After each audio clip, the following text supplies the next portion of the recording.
நம்மக்கிட்ட ஒருத்தன் தப்பாக நடந்துக்கிட்டானா உடனே நாம் என்ன செய்வோம்? கையை ஓங்கிட்டு அவனை அடிக்க போவோம். நாம் அவங்ககிட்ட அவனை விட ஒரு படி மேலாக தப்பாக நடந்துக்குவோம். ஆனால் பெரியவங்கள்லாம் அப்படி நடந்துக்கிறது இல்லை. இன்னா செய்தாரை ஒருத்தல் அவர் நாண நன்னயம் செய்து விடல் அப்படின்னு வள்ளுவர் சொல்லியிருக்கார் இல்லையா? அதுக்கு தகுந்த மாதிரி நடந்துக்குவாங்க. பாயசித் விஸ்தாமிங்கிறவர் ஒரு பெரிய ஞானி. அவர் ஒரு நாள் ராத்திரி ரொம்ப நேரம் மசூதியில் இருந்துட்டு வீட்டுக்கு திரும்பி வந்துக்கிட்டு இருக்கிறார். வழியில் ஒரு குடிகாரன், அவன் கையில் ஒரு இசைக்கருவி, அதை கண்ணா பின்னான்னு மீட்டிக்கிட்டு வாய்க்கு வந்தபடியே என்னத்தையோ பாட்டுன்னு நினச்சிக்கிட்டு பாடிக்கிட்டு அவன் பாட்டுக்கு கிடக்கிறான் வழியில். அதோடு இருந்தாலும் பரவாயில்ல, அந்த பக்கமாக வழியில் போகிறவங்க வர்றவங்களையெல்லாம் பார்த்து கண்ணா பின்னான்னு திட்டிக்கிட்டு இருக்கிறான், ரொம்ப வளர்க்குறான். பாயசித் பிஸ்தாமிங்கிற அந்த பெரியவர் அந்த வழியாக போகிறார். அவனை பார்க்குறார். அவனுடைய நிலைமையை பார்த்துட்டு பரிதாபப்படுறார். ஏன்பா இது மாதிரியெல்லாம் நடந்துக்கிற, இப்படி நடக்கலாமா அப்படின்னு ஏதோ கொஞ்சம் புத்திமதி சொல்கிறதுக்கு ஆரம்பித்தார். அவனுக்கு கோபம் வந்துட்டுது. கையில் வச்சுருந்த வாத்திய கருவி அதால் ஓங்கி அந்த பெரியவர் தலையில் ஒரு அடி கொடுத்தான். ரத்த காயம் ஏற்பட்டு போச்சு. அவன் கையில் இருந்த இசைக்கருவியும் அடித்த வேகத்தில் ரெண்டாக உடஞ்சி போச்சு. அவ்வளோ வேகமாக அடிச்சிருக்கான். இவ்வளவு தூரத்துக்கு நடந்து போச்சுல்ல, அந்த மாபெரும் ஞானி வாயை திறந்து ஒரு வார்த்தை கூட பேசலை. பேசாமல் தலையை பிடிச்சிக்கிட்டு அவர் பாட்டுக்கு போயிட்டார். மறுநாள் அந்த பெரியவர் என்ன பண்ணார் தெரியுமா? கொஞ்சம் இனிப்பு பண்டங்கள், கொஞ்சம் பணம், இது ரெண்டையும் ஒரு ஆள் மூலமாக அனுப்பி வச்சார் அந்த குடிகாரனுக்கு. அவனுக்கு ஒன்றும் புரியல. என்ன விவரம்னு விசாரித்தான். வந்த ஆள் ஒரு கடுதாசியை நீட்டினான். அதில் விவரம் இருந்தது. ஞானி எழுதியிருக்கிறார், இதை பார்ப்பா, உங்களுடைய இசைக்கருவி உடையறதுக்கு என்னுடைய தலை காரணமாக ஆயிட்டுது. அதுக்காக நான் ரொம்ப வருத்தப்படுறேன். அதுக்காக தான் பணம் அனுப்பி வச்சுருக்கேன். வேறு புதுசாக ஒரு இசைக்கருவி வாங்கிக்கோ. அப்புறம் இன்னொரு விஷயம், நேற்றுக்கு ராத்திரி என்கிட்ட ஏகப்பட்ட கசப்பான வார்த்தைகளை பேசினேன். இதோடு அனுப்பியிருக்கிற இனிப்பு பண்டங்களை சாப்பிட்டு உன்னுடைய நாவில் உள்ள கசப்பை மாற்றிக்கோ அப்படின்னு அதில் எழுதப்பட்டிருந்தது.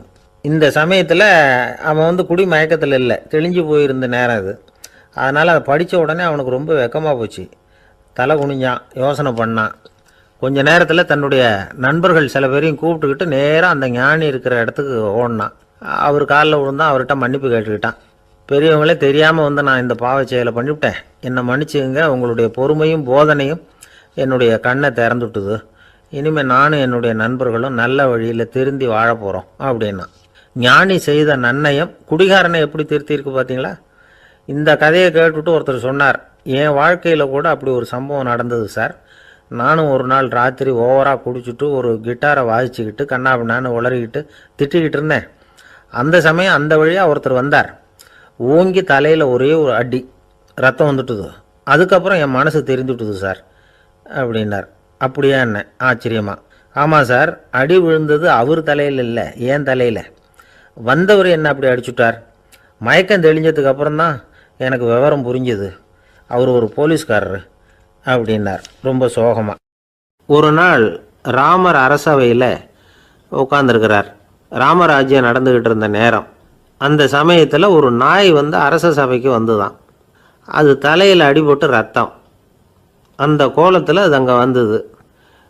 எல்லாரும் ஆச்சரியமாக அதை பார்த்தாங்க. ராமரும் அந்த நாயை பார்த்தார்.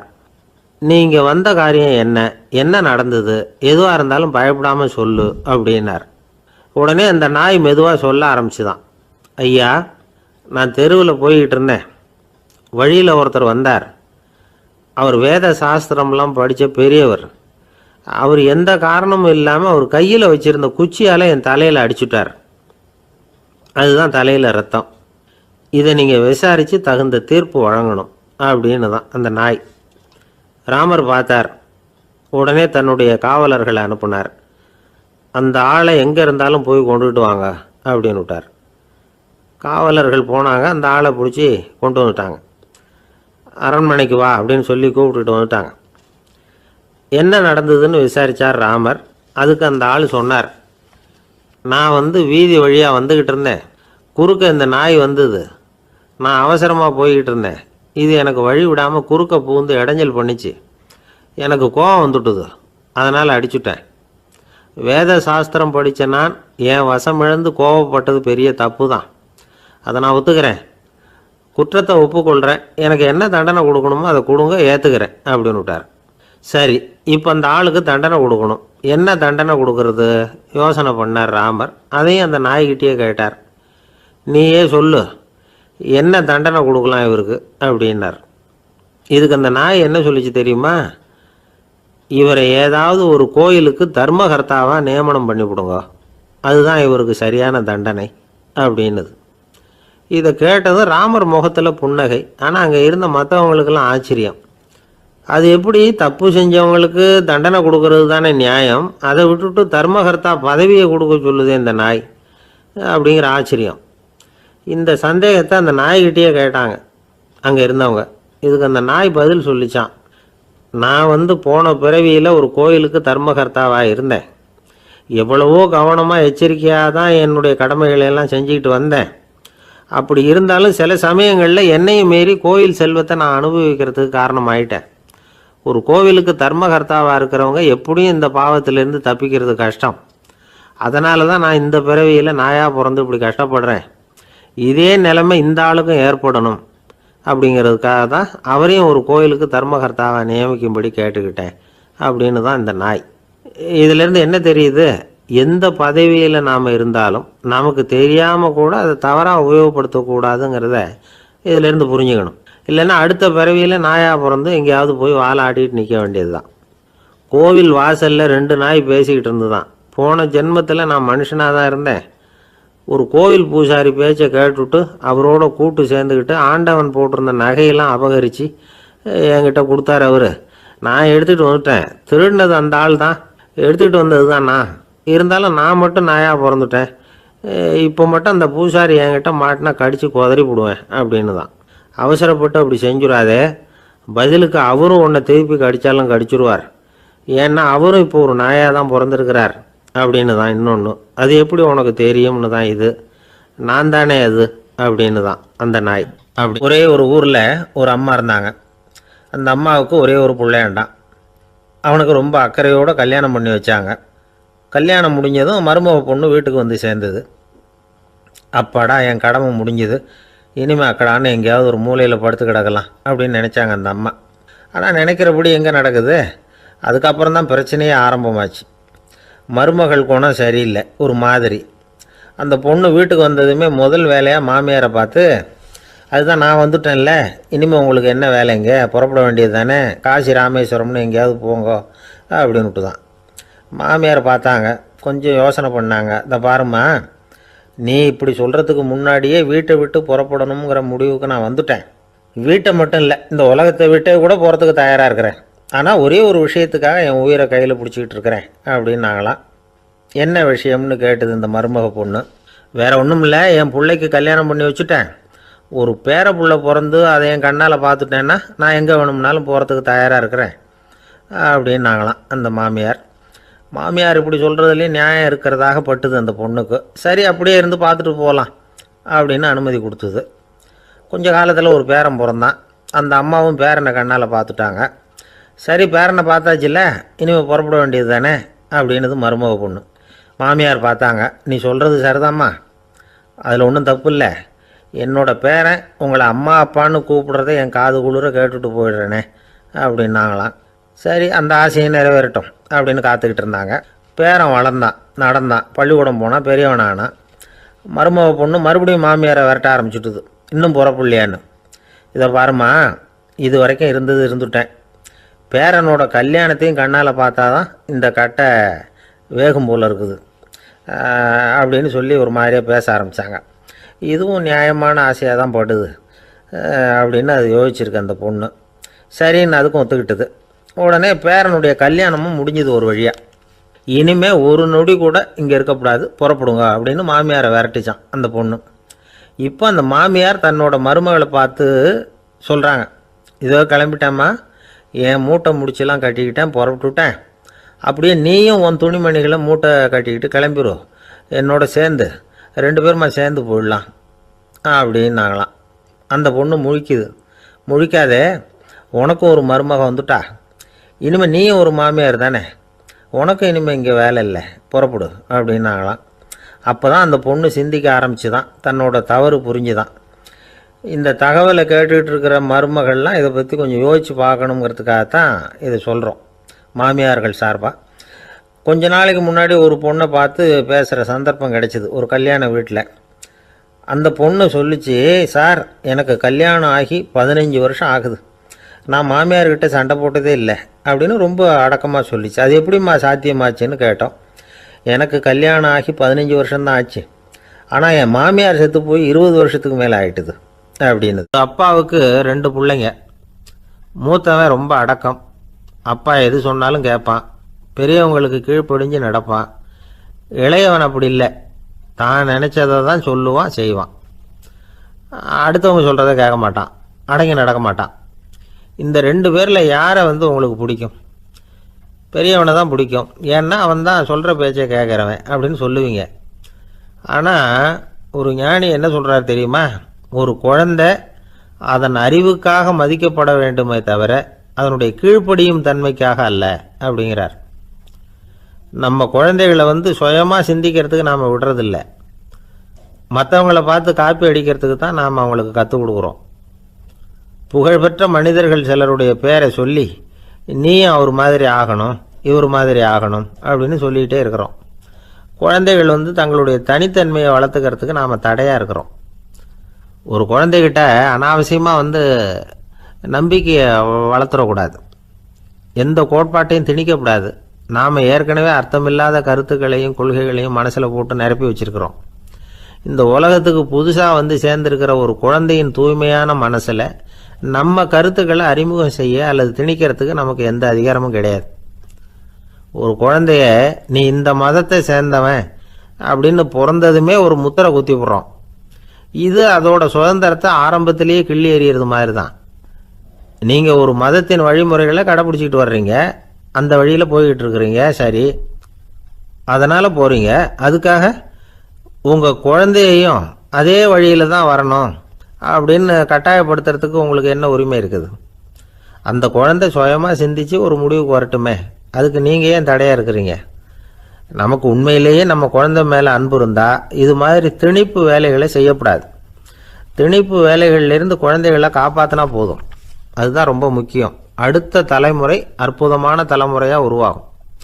நாம் தான் சாதி மத சங்கடங்களில் மாட்டிக்கிட்டு தவிக்கிறோம். அவங்களாவது சாதி மத வேறுபாடு இல்லாத சமுதாயத்தை பார்க்கட்டுமே, அந்த சௌகரியங்களை அனுபவிக்கட்டுமே. அதுக்கு நாம் என்ன செய்யணும்னா ஒன்றும் செய்யாமல் இருந்தால் போதும். ஒரு குழந்தைகிட்ட நம்ம கருத்தை திணிக்கும் பொழுது என்ன ஆகுது தெரியுமா? அது அவனை அவங்ககிட்ட இருந்தே அப்புறப்படுத்தி விடுது, அவனுடைய தனித்தன்மையை அழிச்சுடுது, அவனை ஒரு எல்லைக்குள்ளே திணிச்சுடுது. இதெல்லாம் அன்புங்கிற பேரால் பெற்றோர்கள் செய்கிற தப்பு. இதெல்லாம் கேட்டுக்கிட்டு இந்த காலத்தில் அப்பா ஒருத்தர் சொன்னார், நான் கருத்துக்களை எல்லாம் என் பையன்கிட்ட திணிக்கிறது இல்லைங்க, ஆனால் அதிகமாக சாப்பிட சொல்லி கட்டாயப்படுத்துவேன் அப்படின்னார். உங்கள் வீட்டு சமையல் அவ்வளோ நல்லா இருக்குமான்னு கேட்டாங்க. நல்லா இருந்தால் நான் ஏன் அவனை சாப்பிட சொல்லி கட்டாயப்படுத்த போகிறேன் அப்படின்னார். காஞ்சிபுரத்தில் பல்லவ ராஜா ஒரு கோவில் கட்டினார், கைலாசநாதர் கோவில். அதுக்கு கும்பாபிஷேகம் பண்ணுறதுக்கு ஒரு நாள் குறிப்பிட்டு அதுக்கு வேண்டிய ஏற்பாடுகள்லாம் பண்ணினார். முதல் காரியமாக கடவுளை வேண்டிக்கிட்டார், நீங்கள் இந்த கும்பாபிஷேகத்துக்கு நேரில் கலந்துக்கணும்னார்.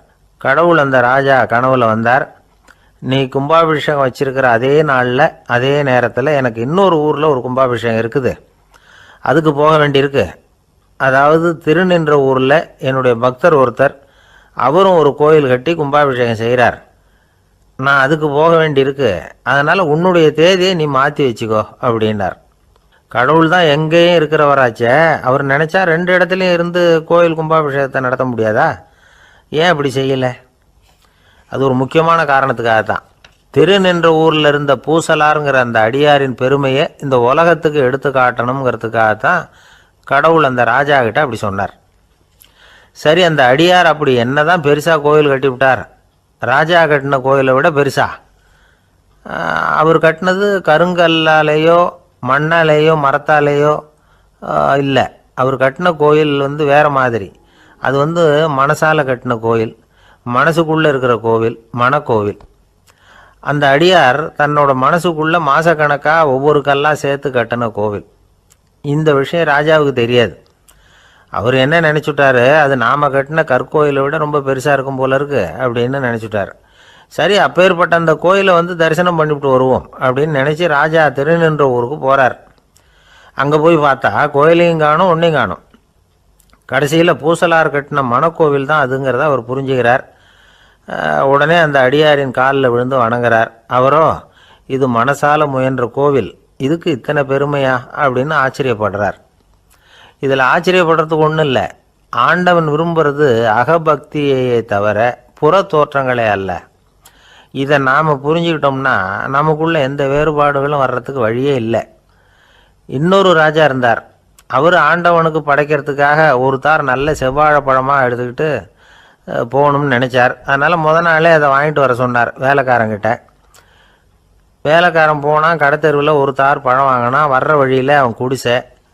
அப்படியே எட்டி பார்த்துட்டு போவோமேன்னு நினச்சான். போனான். அங்கே இவனோட குழந்தை பாவம் பசியால் கத்திக்கிட்டு இருக்கு.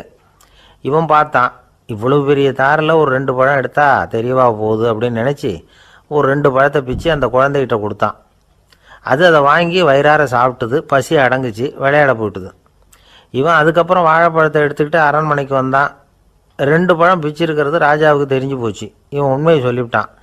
உடனே ராஜா, கடவுளுக்கு படைக்க வேண்டிய பொருளை குழந்தை வந்து எச்சில் பண்ண விட்டுருக்கியே அப்படின்னு சொல்லி அவனை கட்டி வச்சு சாட்டையால் அடித்தார். பாவம். மறுநாள் பழத்தை கோயிலுக்கு எடுத்துகிட்டு போனார். கடவுள் முன்னாடி வச்சார். கடவுள் கண்ணை திறந்து பார்த்தார். பழம்லாம் அழுகி இருக்குது. என்ன இது அழுகி போன பழம் அப்படின்னார். ராஜா முழிச்சார். நல்லா தானே இருந்தது அப்படின்னு நினச்சார். அப்போ கடவுள் அந்த ராஜா கிட்ட சொன்னாராம், இதை பார்ப்பா, இந்த தாரில் 2 பழம் தான் நல்ல பழம். அந்த 2 பழங்களையும் நேற்றுக்கே நான் சாப்பிட்டுட்டேன் அப்படின்னாராம். அப்போ தான் ராஜாவுக்கு புரிஞ்சுது, ஏழை குழந்தையின் பசியை தீர்க்கறதுக்காக உதவுன அந்த 2 பழம்தான் இறைவன் சாப்பிட்ட பழம்னு. இறைவன் இருக்கிற இடம் எது? இதுதான். கணவன் மனைவி அன்பாக இருக்கணும், ஒருத்தர் ஒருத்தர் நல்லா புரிஞ்சுக்கணும், விட்டு கொடுக்குற மனப்பான்மை வேணும். அதுதான் ஒரு நல்ல குடும்பம். இன்றைக்கி பல குடும்பங்களில் அர்த்தமில்லாத சண்டைகள் தான் அதிகம். கிராமப்புறங்களில் வேடிக்கையாக ஒரு கதை சொல்லுவாங்க. ஒரு ஊரில் ஒரு ஆள் இருந்தான். வேலை வெட்டி இல்லாமல் சும்மாவே இருந்தான். அவனுக்கு கல்யாணம் பண்ணி வச்சாங்களாம். மனைவி வந்து சேர்ந்தா. சும்மாவே உட்காந்துருக்கிறியே, ஏதாவது சம்பாதிக்கிற வழியை பாரு அப்படின்ட்டுருக்கா. அதுக்கு தான் யோசனை பண்ணிகிட்டு இருக்கிறேன், ஒரு அருமையான ஐடியா அப்படின்னு நானா. என்ன அது சொல்லு அப்படின்ட்டுருக்கா. அவள் ஒரு ஆட்டுக்குட்டி வாங்க போகிறேன்ருக்கான். அதை வாங்கி என்ன பண்ண போகிறேன்னா, அந்த குட்டி வளரும், பெருசாகும், அதுக்கப்புறம் அது நிறைய குட்டி போடும் அப்படின்ட்டுருக்கான். சரி, அப்புறம் என்ன, அதையெல்லாம் சந்தையில் கொண்டுட்டு போய் விற்றுவிட்டு அந்த காசுக்கு ஒரு எருவு மாடு வாங்கலாம். சரி, அது எதுக்கு? எருவு மாடு நிறைய பால் கொடுக்கும், அதை கொண்டுகிட்டு போய் பால் பண்ணையில் கொடுப்பேன், அல்லது நானே விற்றுருவேன், கை நிறைய காசு கிடைக்கும். அதுக்கப்புறம் ஒரு பசுமாடு வாங்குவேன், பாலையும் விற்கலாம், நாமளும் காய் போட்டு சாப்பிட்லாம், இப்படிலாம் சொல்லியிருக்கான். அப்போ அந்த பொண்ணு சொல்லிச்சான், அடுத்த தெருவில் இருக்கிற எங்கள் அம்மா வீட்டுக்கும் கொஞ்சம் பால் கொடுத்து அனுப்பலாம் அப்படின்ட்டுருக்கான் அந்த பொண்ணு. இந்த இடத்துல கணவனுக்கு கோவம் வந்துட்டுது. அது எப்படி உங்கள் அம்மா வீட்டுக்கு எதுக்கு கொடுக்கணும், அதெல்லாம் முடியாதுன்றிருக்கான். இந்த இடத்துல சண்டை ஆரம்பமாயிட்டுது. கொஞ்ச நேரத்தில் 2 பேரும் சத்தம் போட ஆரம்பிச்சிட்டாங்க. கடுமையான சண்டை நடக்கிறத பக்கத்து வீட்டுக்காரன் காதில் வாங்கினான். அவன் ஓடியாந்தான். அவனுக்கு தெரியும், வாங்காத மாட்டுக்காக இப்படி சண்டை போட்டுக்கிட்டு இருக்கிறாங்கங்கிறது அவனுக்கு புரியும். அவன் ஓடி வந்து சொன்னான், ஏண்டா உன்னோட பசுமாட்டை ஒழுங்காக கட்டி போடக்கூடாதான்ருக்கான். என்னடா சொல்கிறேன்னா, இவன் உன் மாடு என் தோட்டத்தில் வந்து மேய்ஞ்சுட்டுது, பயிரெலாம் நாசமாயிட்டுது, 10,000 ரூபா அளவுக்கு சேதம், அதை வாங்கிட்டு போகிறதுக்கு தான் வந்தேன், குடுறா 10,000 நானா. இவன் அரண்டு போயிட்டான். அப்புறம் சொன்னான், டேய், நான் இன்னும் மாடே வாங்கலையே, அதுக்குள்ளே அது வந்து எப்படிடா உன் தோட்டத்தில் மேயும், என்னடா உளறேன்ருக்கான். நீ தாண்டா இப்போ உளறிக்கிட்டு இருக்க, மாடே வாங்கலை, அதுக்குள்ளே எப்படிடா வந்து உன்னுடைய மனைவி அவங்க அம்மா வீட்டுக்கு பால் கொடுத்து அனுப்ப முடியும் அப்படின்னு அவன் கேட்டானா. நம்மளுக்கு இப்போ தான் புத்தி வந்துதான். அர்த்தமே இல்லாத சண்டை போட்டுக்கிட்டு இருக்கிறோம் அப்படிங்கிறத அவன் புரிஞ்சுக்கிட்டானான். இது நம்ம முன்னோர்கள் சொல்லியிருக்கிற ஒரு கதை. சண்டையில் தான் அர்த்தம் இல்லையே தவிர கதையில் அர்த்தம் உண்டு. அதாவது இல்லாத விஷயங்களுக்காக சண்டை போட்டுக்கிட்டு இல்லறத்தை வீணாக்கிக்கிட்டு இருக்கிற மனிதர்கள் இன்றைக்கு நிறைய பேர் இருக்கிறாங்க. ஒருத்தன் தன்னுடைய மனைவியை பற்றி மாமனார்கிட்ட புகார் சொன்னானா, மாமா, உங்கள் பொண்ணு அர்த்தமில்லாத சண்டை போடுறா, எதுக்கு எடுத்தாலும் எடுத்தெறிஞ்சு பேசுகிறா அப்படின்ட்டுருக்கான். நீ எப்படி மாப்பிள்ளை அதை சமாளிக்கிற அப்படின்னு கேட்டிருக்காரு அவர். அவள் எடுத்தெறிகிறது என் மேலே படாமல் ஒதுங்கி நின்றுக்கிறேன் அப்படின்னு நானா. இவன் ஒரு சிகை அலங்கார கூடம். ரொம்ப சுறுசுறுப்பாக எல்லோரும் வேலை செஞ்சிகிட்டு இருக்கிறாங்க. முடிவெட்டிக்க வந்திருக்கிறவங்க நிறைய பேர், எல்லோரும் வரிசையாக உட்காந்துருக்குறாங்க. அந்த சமயத்தில் திடீர்னு கதவை திறந்துக்கிட்டு ஒருத்தர் உள்ளே வர்றார். அவர் ஒரு பெரிய மனிதர். அவரும் முடிவெட்டிக்கிறதுக்காக தான் உள்ளே வந்திருக்கிறார். அவரை பார்த்த உடனே அங்கே வரிசையில் உட்காந்துருந்தவங்க எல்லாரும் எழுந்திரிச்சு அவர்கிட்ட வந்துட்டாங்க. அவரை சுற்றி நின்றுக்கிட்டாங்க. எப்படி இருக்கிறீங்க, நல்லா இருக்கீங்களா அப்படின்னு விசாரிக்க ஆரம்பிச்சிட்டாங்க. எல்லாம் முடிஞ்சதும் வந்தவர் கேட்டார், வரிசையில் கடைசியாக இருக்கிறவர் யார் அப்படின்னு கேட்டார். ஏன்னு கேட்டாங்க. நான் அதுக்கு அடுத்தபடியாக உட்காரணும், அதுக்காக தான் கேட்குறேன் அப்படின்னார். உடனே அங்கே இருந்தவங்கள்லாம் என்ன சொன்னாங்க தெரியுமா? நீங்கள் வரிசையில் காத்திருக்கக்கூடாது, நீங்கள் அரசாங்கத்தின் தலைவர், உங்களுக்கு நேரம் முக்கியம், அதனால் நீங்கள் முன்னாடி போங்க அப்படின்னு சொன்னாங்க. ஆனால் அதை அவர் கேட்கல. தோழர்களே, உங்களுடைய கருத்துக்கு ரொம்ப நன்றி. எல்லாரும் வரிசையாக தான் வரணும், அதுதான் முறை.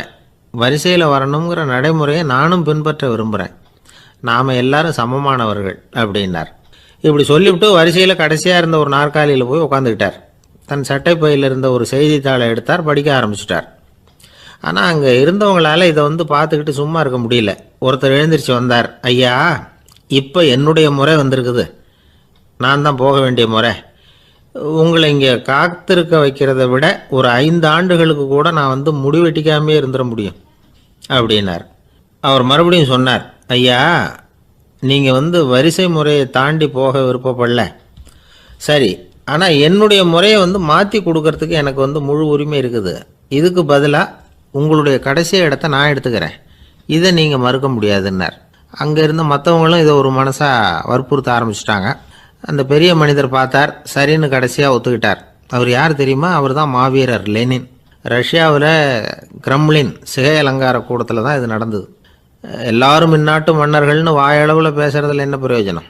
நாம் எல்லாரும் சமங்கிறத நடைமுறையில் கடைப்பிடிச்சி காட்டினவங்க கொஞ்சம் பேர் தான். அவங்களில் ஒருத்தர் தான் லெனின்.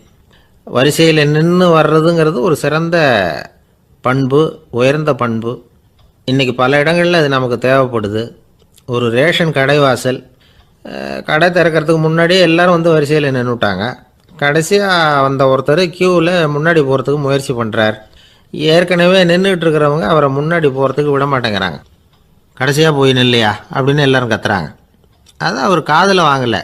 முண்டி அடிச்சுக்கிட்டு முன்னாடி போகிறதுக்கே முயற்சி பண்ணிகிட்டு இருக்கிறார்.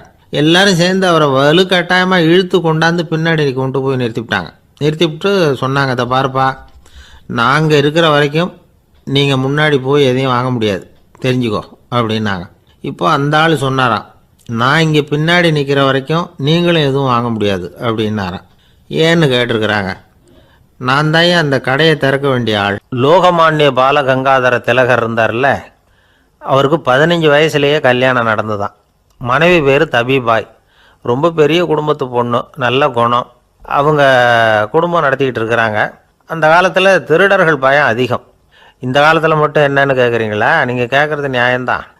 இருந்தாலும் இந்த காலத்து திருடனுக்கும் அந்த காலத்து திருடனுக்கும் ஒரு முக்கியமான வித்தியாசம் உண்டு. அதாவது அந்த காலத்து திருடன்லாம் நியாயம் அநியாயம் பார்க்குறது உண்டு, இந்த காலத்தில் அப்படி பார்க்குறது இல்லை.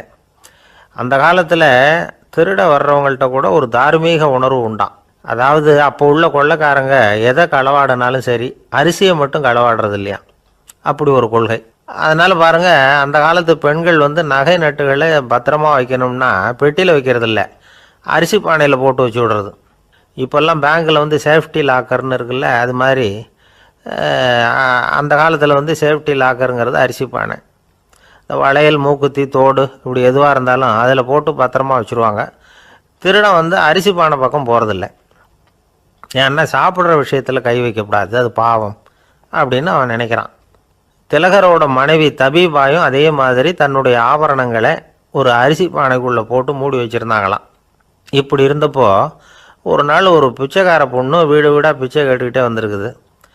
திலகர் வீட்டுக்கும் தர்மம் போடுங்க தாயே அப்படின்னு தான் அந்த பொண்ணு. அந்த அம்மா தபிபாய் காதில் இது விழுந்திருக்கு. உடனே கை நிறைய அரிசி அள்ளிக்கிட்டு போட்டிருக்கு. பாத்திரத்தில் அரிசியை போட்டதுக்கு அப்புறம் தான் தெரியுது, பளிச்சுன்னு கண்ணில் படுது. அதாவது அந்த அம்மாவோட வைர மூக்குத்தி ஒன்று அரிசியோடு சேர்ந்து அந்த பிச்சைக்கார பொண்ணு பாத்திரத்தில் போய் விழுந்துட்டுது. இந்த அம்மாவுக்கு மனசுக்குள்ளே குழப்பம், என்ன இப்படி ஆகிட்டுதே, மூக்குத்தி போயிட்டுதே, பிச்சை பாத்திரத்துலேருந்து அதை எப்படி எடுக்கிறது அப்படின்னு தயக்கம். வாயை திறந்து அதை கேட்குறதுக்கும் கூச்சம். திண்ணையில் உட்காந்துருந்த திலகர் இவ்வளவையும் பார்த்துக்கிட்டு இருக்கிறார். மனைவியின் மனசுக்குள்ளே நடக்கிற மௌன போராட்டத்தை அவர் நல்லா புரிஞ்சுக்கிட்டாராம். மனைவியை பார்த்து சொன்னாராம், தபிபாய், இது தெய்வ சம்மதம், அவளுக்கு சேர வேண்டிய மூக்குத்தி அவகிட்ட போயிட்டுது, பிச்சை பாத்திரத்தில் விழுந்த மூக்குத்தியை எடுக்க வேணாம் அப்படின்னாராம். சரின்னு சொல்லிவிட்டு மேற்கொண்டு எதுவும் சொல்லாமல் அந்த அம்மா வீட்டுக்குள்ளே போயிட்டாங்களாம். இந்த காலத்துலலாம் அது மாதிரி நடக்குமா? வெறும் அரிசியை போட்டுட்டு விவகாரம் பண்ணிகிட்டு இருக்க மாட்டோமா? ஒரு பெரிய மனுஷன் வீட்டுக்கு ஒரு பிச்சைக்காரன் வந்தான். ஐயா, நாங்கள் பிச்சைக்காரங்கள்லாம் சேர்ந்து ஒரு சங்கம் வச்சுருக்குறோம், அதுக்கு நிதி சேர்க்குறோம், அதுக்கு ஒரு 100 ரூபா கொடுத்தீங்கன்னா எங்களுக்கு பெரிய உதவியாக இருக்கும் அப்படின்னானா. அதெல்லாம் ஒன்றும் கொடுக்க முடியாது போ அப்படின்னாரான் அவர். அப்படின்னா ஒரு 50 ரூபாயாவது கொடுங்களேன் அப்படின்ட்டுருக்கான். அதுவும் முடியாதுன்னு சொல்லிவிட்டார். 25 ரூபா அப்படின்ட்டுருக்கான். எதுவும் முடியாது அப்படின்னாரான். சரிங்க, இவ்வளவு பெரிய வீட்டுக்கு வந்துட்டு வெறுங்கையோடு திரும்புறது நல்லா இருக்காது, அதனால் சும்மா ஒரு 1 ரூபா மட்டுமாவது கொடுங்க அப்படின்ட்டுருக்கான் அவன். ஒரு பைசா கூட என்கிட்ட கிடையாது அப்படின்னு விட்டாரான் இவர். அப்படின்னா நீங்கள் ஒரு காரியம் பண்ணுங்களேன் அப்படின்னானா அவன். என்ன செய்யணும் அப்படின்ட்டுருக்கார். எங்கள் சங்கத்தில் நீங்களும் ஒரு மெம்பராக சேர்ந்துருங்க அப்படின்னானா. ஒரு ஊரில் ஒரு மன்னன் இருந்தான், கொடுங்கோல் மன்னன். நிறைய தொந்தரவு பண்ணிக்கிட்டு இருந்தான். அவன் ஒரு தடவை என்ன பண்ணான் தெரியுமா? ஒரு தப்பும் பண்ணாத ஒரு இளைஞனை பிடிச்சி ஜெயிலில் அடைச்சுட்டான். அந்த பையனோட சொந்தக்காரங்கள்லாம் ராஜா கிட்ட போனாங்க. அவன் ஒரு தவறும் பண்ணலை, அவனை விடுதலை பண்ணுங்க அப்படின்னு கெஞ்சி கேட்டுக்கிட்டாங்க. மன்னன் வந்து யோசனை பண்ணான். அந்த இளைஞனை கூப்பிட்டுக்கிட்டு வர சொன்னான். அவனை கொண்டாந்து ராஜா முன்னாடி நிறுத்தினாங்க. இதை பாருப்பா, உன்னை நான் விடுதலை பண்ணுவேன், ஆனால் ஒரு கண்டிஷன். அந்த நிபந்தனையை நீ நிறைவேற்றினா உனக்கு விடுதலை அப்படின்னா மன்னன். சரின்னு ஒத்துக்கிட்டான் பையன். மன்னன் வந்து கண்டிஷன் என்னங்கிறத சொன்னான். உங்ககிட்ட ஒரு செம்மறி ஆட்டை கொடுக்க போகிறேன், 1 மாதத்துக்கு அதுக்கு தேவையான தீனியையும் கொடுக்க போகிறேன். 1 மாதம் கழித்து அந்த ஆட்டை வந்து எடை போட்டு பார்ப்பேன். அந்த ஆட்டின் எடை கொஞ்சம் கூட கூடி இருக்கக்கூடாது. எடை கூடி இருந்தால் உனக்கு விடுதலை கிடையாது. என்ன சொல்கிற அப்படின்னா. பையனுக்கு ஒன்றும் புரியல, பயமாக போயிட்டுது. குழம்பிக்கிட்டே நின்றுக்கிட்டு இருக்கிறான். சரி, ஒரு நாள் டைம் தரேன், நல்லா யோசனை பண்ணி பார்த்துட்டு நாளைக்கு உன் முடிவை சொல்லு அப்படின்னா மன்னன். பையன் கவலையோடு வெளியில் வந்தான். அங்கே ஒரு பெரியவர் நின்றுக்கிட்டு இருந்தார். அவர்கிட்ட விஷயத்தை சொன்னான். அந்த பெரியவர் இந்த பையனுக்கு காதோட காதாக ஒரு வழியை சொல்லி கொடுத்தார். அதை கேட்டதும் பையன் மறுபடியும் மன்னன் முன்னாடி வந்து நின்னா. உங்கள் நிபந்தனையை ஏற்றுக்கிறேன்னு சொன்னான். மன்னன் வந்து ஒரு ஆட்டுக்குட்டியையும் அதுக்கு 1 மாதத்துக்கு தேவைப்படுற தீவனத்தையும் கொடுக்கும்படியாக உத்தரவு போட்டான். கொடுத்தாங்க, ஓடிட்டு போயிட்டான். 1 மாதம் தினமும் தவறாமல் அந்த தீவனத்தை ஆட்டுக்குட்டிக்கு போட்டுக்கிட்டு இருக்கிறான். 1 மாதம் கழித்து அந்த ஆட்டை வந்து அரண்மனைக்கு ஓட்டிகிட்டு போனான். மன்னன் அதை எடை போட்டு பார்க்குறான், எடை கூடவே இல்லை, அப்படியே தான் இருக்குது. உடனே போட்ட நிபந்தனைப்படி அந்த இளைஞனை வந்து விடுதலை பண்ணிவிட்டான். சரி, ஆட்டுக்கு எடை கூடாமல் இருக்கிறதுக்கு அந்த பெரியவர் சொல்லி கொடுத்த யோசனை என்ன அப்படின்னா, அது வேற ஒன்றும் இல்லை. அந்த ஆட்டுக்கு எதிரில் அது கண்ணில் படுற மாதிரி ஒரு ஓநாயை கட்டி போட சொன்னார். அவ்வளவுதான். ஆட்டுக்கு ஓநாய்ங்கிறது பிறவி பகை. ஓநாயை பார்த்தா ஆடு நடுங்க ஆரம்பிச்சிடும், அவ்வளவு பயம். தினமும் அந்த ஆடு பயந்துக்கிட்டே தீனி சாப்பிட்டுது, எடை கூடல. அதுதான் ரகசியம். இது வந்து சின்ன பிள்ளைங்களுக்கான ஒரு கதை.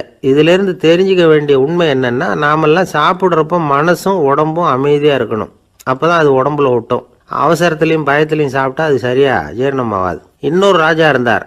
அவரும் ஒரு இளைஞனை ஜெயிலில் அடைச்சி விட்டார். விடுதலை பண்ணணும்னா ஒரு கண்டிஷன்னார். என்னன்னு கேட்டான். ஒரு ஆட்டுக்குட்டியை அவன் முன்னாடி கொண்டாந்து நிறுத்துவேன், நீ அதுக்கிட்ட ஒரு கேள்வி கேட்கணும், அதுக்கு சரியான பதிலை சொல்லணும். அப்படி செஞ்சுட்டா உனக்கு விடுதலைன்னார். இளைஞன் யோசனை பண்ணி பார்த்தான். சரின்னு ஒத்துக்கிட்டான். அது பிரகாரமே ஆட்டுக்குட்டியை பதில் சொல்ல வச்சுட்டான். என்ன நடந்தது தெரியுமா? ஆட்டுக்குட்டியை கொண்டாந்து நிறுத்தினாங்க. இவன் மெதுவாக அதுக்கிட்ட போனான். அது காதுகிட்ட போய் ஏப்ரலுக்கு அடுத்த மாதம் என்ன மாதம்னு கேட்டான். அது உடனே மேன்னு கத்திச்சு. இவன் விடுதலை ஆகிட்டான். ஒரு பெரியவர்கிட்ட பேசிக்கிட்டு இருந்தேன். அவர் என்கிட்ட ஒரு கேள்வி கேட்டார். திருடர்கள் எத்தனை வகை தெரியுமா உனக்கு அப்படின்னார். இதுதான் அவர் கேட்ட கேள்வி. எதுக்காக என்ன பார்த்து அந்த கேள்வி கேட்டார் தெரியல. இருந்தாலும் நான் வந்து அவருக்கு பதில் சொன்னேன். திருடர்களில் வந்து எத்தனையோ வகை உண்டுங்க. கார் திருடன், சைக்கிள் திருடன், முகமூடி திருடன், எப்படி சொல்லிகிட்டே போகலாம். இருந்தாலும் என்னுடைய சிற்றறிவுக்கு எட்டின வரையில் திருடர்களை வந்து 2 வகையாக பிரிக்கலாம் அப்படின்னு நினைக்கிறேன். ஒன்று ராத்திரியில் திருடுற திருடன், இன்னொருத்தன் பகலில் திருடுற திருடன். அதாவது பகல் திருடன், ராத்திரி திருடன் அப்படின்னு பெரியவர் சிரித்தார். என்ன சிரிக்கிறீங்களே? என்ன கள்வர்கள் 4 வகை அப்படின்னு ஆரம்பித்தார். எப்படின்னு கேட்டேன். சாப்பாட்டுக்கு இல்லாமல் திருடுறாங்க பாருங்கள், அது ஒரு வகையான். சாப்பாட்டுக்கு இருந்தும் திருடுறாங்க பாருங்கள், அது ஒரு வகையான். இதை தவிர இன்னும் ஒரு 2 வகை திருட்டு உண்டு. அது என்னென்னா, ஆண்டவன்கிட்ட இருந்து நாம் திருடுற திருட்டு, இன்னொன்று என்னென்னா நம்மக்கிட்ட இருந்து ஆண்டவன் திருடுற திருட்டு அப்படின்னார். எனக்கு ஒன்றும் புரியல. என்ன சார் இது, ஆண்டவனையே வந்து திருடன்னு சொல்கிறீங்களே அப்படின்னு ஆச்சரியமா. ஆமாங்க, ஆண்டவனை வந்து கள்வன்னு சொல்கிறது இல்லையா. காஞ்சிபுரத்துக்கு பக்கத்தில் திருக்கார்வனம் அப்படின்னு ஒரு ஊர் இருக்குது. அங்கே உள்ள பெருமாளுக்கு வந்து கள்வர்னு தான் பேர். அது மட்டும் இல்லை, திருமங்கை ஆழ்வார் தம்முடைய திரு நெடுந்தாண்டகத்தில் கார்வனத்துள்ளாய் கல்வா அப்படின்னு தான் அழைக்கிறார் அப்படின்னு நிறைய உதாரணம்லாம் சொல்ல ஆரம்பித்தார். அதுக்கப்புறம் அவர்கிட்ட பேசி நான் புரிஞ்சுக்கிட்ட விவரங்களை தான் நான் இப்போ உங்ககிட்ட சொல்ல போகிறது. அதாவது அவர் சொன்ன முதல் வகை திருடர்கள் வந்து சாப்பாட்டுக்கு இல்லாமல் திருடுறவங்க. இவங்களை வந்து திருத்தி போடலாம். சாப்பாட்டுக்கு இருந்தும் பணம் சேர்க்கணுங்கிற ஆசையால் பொய் கணக்கெல்லாம் எழுதுகிறாங்க பாருங்கள், அவங்க தான் ரெண்டாவது வகை. மூணாவது வகை திருட்டு தான் மிகப்பெரிய திருட்டு. இறைவனுக்கு சொந்தமானதை நம்முடையதுன்னு நினைக்கிற திருட்டு. எது இறைவனுக்கு சொந்தமானது அப்படின்னா ஆத்மா. பகவானுக்கு சொந்தமான ஆத்மாவை நம்முடையதுன்னு நினைக்கிறது தான் அந்த மாபெரும் திருட்டு. இதுக்கு பேர் தான் ஆத்மாபகாரமா. சரி, இதுக்கு பரிகாரம் என்ன? எல்லாம் இறைவனுடையது, நமக்கு ஒன்றும் இல்லை அப்படின்னு நினைக்கிறது தான் இதுக்கு பரிகாரம். இதெல்லாம் இருக்கட்டும். நாலாவது திருட்டு ஒன்று சொன்னோம்ல, ஆண்டவன் நம்மகிட்ட இருந்து திருடுறது. அது எப்படி? ஆண்டவனை வந்து கள்வன்னு சொல்கிறாங்க, அது சரி. அவர் என்னத்தை திருடினார்? இப்போ இன்னொருத்தருக்கு சொந்தமான ஒன்றை எடுத்து வச்சுக்கிறது தான் கள்ளத்தனம். ஆனால் ஆண்டவன்னு எடுத்துக்கிட்டோம்னா இருக்கிறது எல்லாமே அவனுக்கு சொந்தம். அப்படி இருக்கிறப்போ அவரை எப்படி கள்வன்னு சொல்கிறது? இது என்ன புரியாமல் இருக்குதே அப்படின்னு சொல்லி பார்த்தா அதுக்கும் விளக்கம் சொல்கிறாங்க அவங்க. அதாவது ஆண்டவனுக்கு வந்து உருவமே கிடையாது, அரூபமாக இருக்கிறவன், அதாவது உருவம் இல்லாமல் இருக்கிறவன். அப்படி உள்ள பகவான் வந்து நம்மளை மாதிரி உருவத்தில் இருக்கிறான். நம்மளை மாதிரியே கையை காலு மூக்கெல்லாம் இருக்குது ஆண்டவனுக்கு.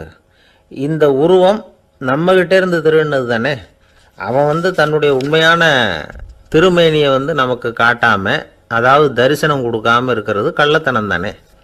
அதனால தான் இதுவும் ஒரு பெரிய திருட்டு, இருக்கிறதுலே மிகப்பெரிய திருட்டு அப்படிங்கிறார். என்கிட்ட பேசிக்கிட்டு இருந்தார், இந்த விஷயம்லாம் சொல்லிகிட்டு இருந்தார் இந்த பெரியவர். அதாவது திருட்டை வந்து ஆன்மீக நோகத்தில் அவர் பார்க்குறார். நம்ம பார்வையில் இதை விட அபூர்வமான திருட்டுலாம் இங்கே உண்டு, அபூர்வமான திருடர்களும் உண்டு. ஒரு திருடன் சிறையிலிருந்து விடுதலையாகி வெளியில் போனான். கொஞ்ச நாளில் மறுபடியும் திரும்பி ஜெயிலுக்கு வந்துட்டான். அப்போது சிறை அதிகாரி அவனுக்கு வந்து அறிவுரை சொன்னாராம். ஏன்பா இப்படி அடிக்கடி தப்பு பண்ணிவிட்டு ஜெயிலுக்கு வந்துவிடுறியே, உனக்கு சொந்த பந்தம் எதுவும் இல்லையா? உனக்கு அப்பா அண்ணன் தம்பிகள் அவங்க கூட எல்லாம் சேர்ந்து வாழணுங்கிற ஆசை இல்லையா அப்படின்னு கேட்டிருக்கார். அவங்களோட சேர்ந்து வாழணுங்கிற ஆசை எனக்கு நிறைய உண்டுங்க சார் அப்படின்னு அவன். அப்புறம் எதுக்கு இப்படி ஜெயிலுக்கு வந்துவிடுற அப்படின்னாரான் அவர். அவங்க எல்லாருமே இங்கே தானே சார் இருக்காங்க அப்படின்னு அவன்.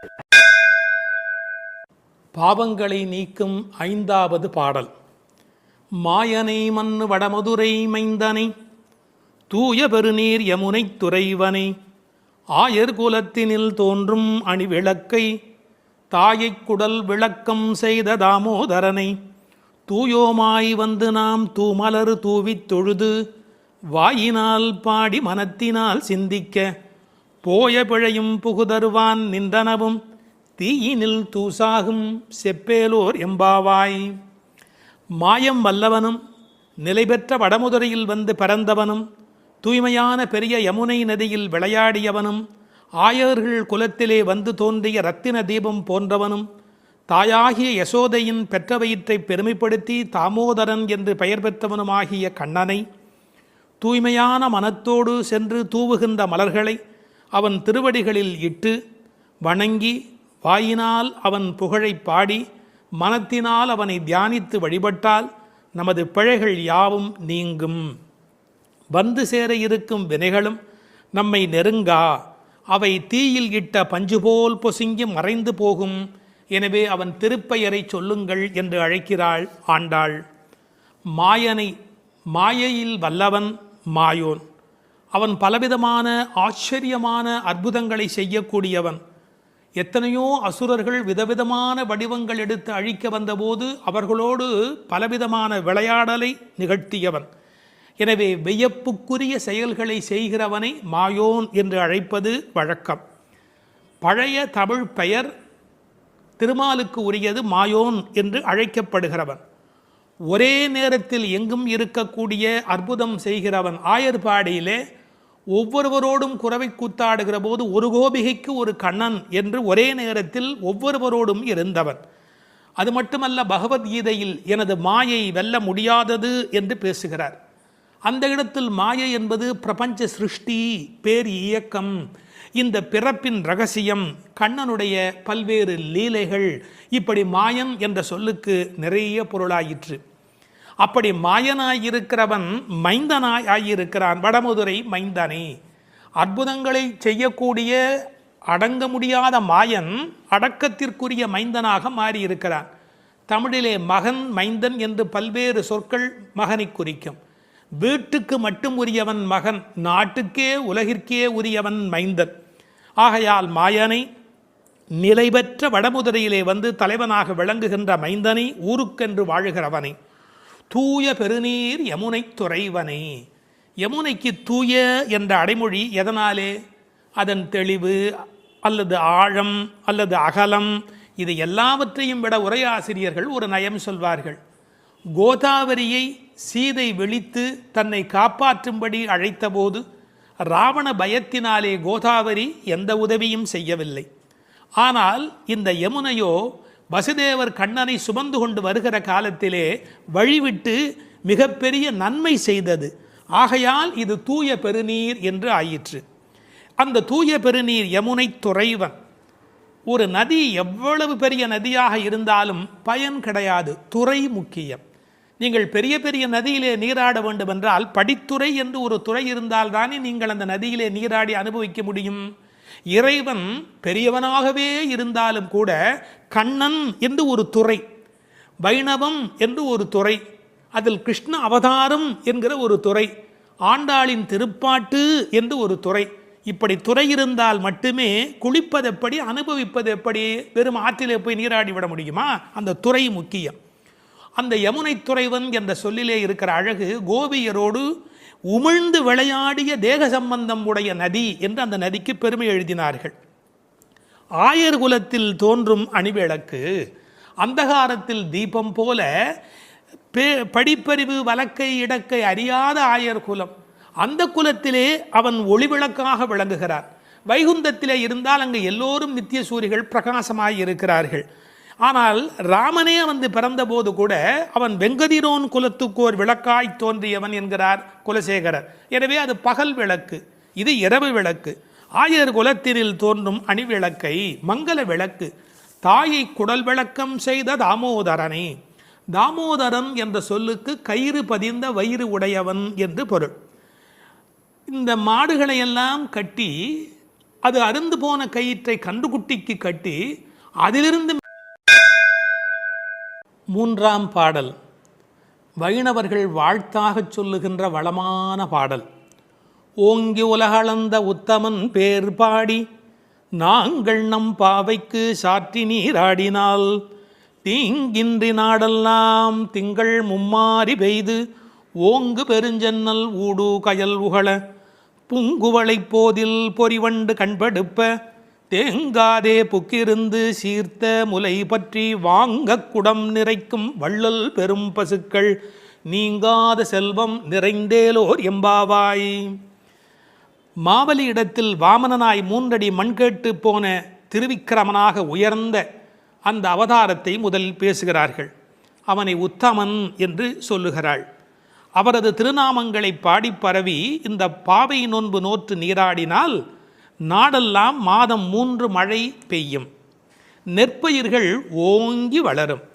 விளைந்த அந்த செந்நற் பயிர்களின் ஊடே கிடக்கும் நீரில் கயல் மீன்கள் துள்ளி விளையாடும். பூத்துள்ள குவளை மலர்களிலே அழகிய வண்டுகள் உறங்கி மகிழும். நீர்வளத்தால் நிலவளம், அதாவது வள்ளல் தன்மையுடைய பெரும் பசும் கூட்டங்கள் எங்கும் நிறைந்திருக்கும். மடிகனத்த காரணத்தால் தொட்ட மாத்திரத்தில் குடம் குடமாக அந்த பசுக்கள் கொடுக்கின்ற வள்ளல் பெரும் பசுக்கள். இத்தகைய செல்வச் செழிப்பு என்றும் நீங்காது நிலைத்திருக்கும் என்று வாழ்த்துகிறாள் இந்த 3வது பாடலிலே. ஓங்கி உலகளந்த உத்தமன், குள்ளமாக வந்தவன் ஆனால் ஓங்கி உலகத்தை அளந்த திரிவிக்கிரமனாக மேலே உயர்ந்தவர். இதில் நாம் சிந்திக்க வேண்டிய பகுதி ஒன்று இருக்கிறது. இந்த உலகத்தில் வாழ்கிற மனிதர்கள் 3 வகை: அதமன், மத்தியமன், உத்தமன்.